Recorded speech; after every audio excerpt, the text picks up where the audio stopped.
सभी विद्यार्थियों को हरिओम शास्त्री की तरफ से नमस्कार। आइए हम आज स्वर संधि का पांचवा टॉपिक है, पांचवा भाग है आयादी संधि।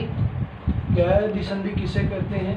कहते हैं जब ए ओ आई औ उसके आगे भिन्न जाति का कोई स्वर आ जाता है, भिन्न जाति का कोई स्वर आ जाता है तो ए के स्थान पर आय हो जाता है, आई के स्थान पर आय हो जाता है, ओ के स्थान पर औ हो जाता है और औ के स्थान पर आव हो जाता है।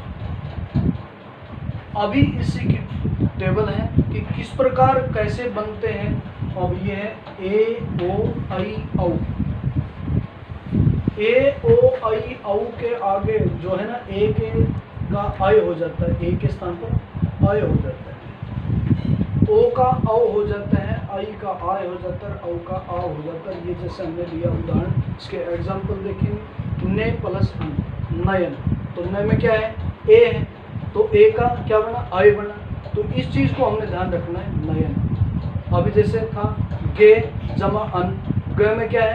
ए है, तो ए का क्या बनेगा? आय होगा, तो क्या हो जाए? गयन। इसी प्रकार शयन है, शे जमा आयन, शे जमा अन, शयन हो गया। इसी प्रकार ओ का औ लेते हैं, जैसे पो जमा अन, क्या हो गया? पवन।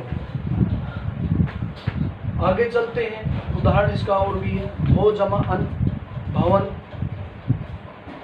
भो जमा उक, भावुक। तो ये जो है भवन है, पवन है, जवन है, गवन है, ये इसके जहाँ ओ आ जाए तो उसका आव बने।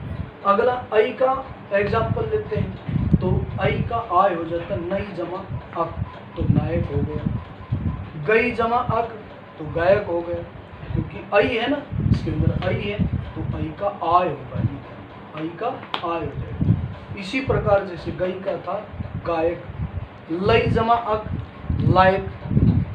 तो ये उदाहरण इसके हैं। अब इसके उदाहरण देखो। अब ये क्या कह रहा है कि पौ जमा अक, तो क्या हो जाए? पाव। औ है, औ है तो क्या होगा? आव होगा, तो पाव क, पाव क। भाव जमा उक, तो भाव। नव जमा इक, नाविक, भाविक। तो इस प्रकार ये ऐसे उदाहरण आपको मिलेंगे, ये आयादी संधि के। तो कहने का भाव है, यानी कि ए ओ आई औ के बाद में कोई भिन्न स्वर आ जाए तो आई का आय, ओ का औ, आई का आय और औ का आव हो जाता है। ये हमारी आयादी संधि समाप्त हुई। तो अब ये हमारा पूरा टॉपिक संधि का समाप्त हो गया।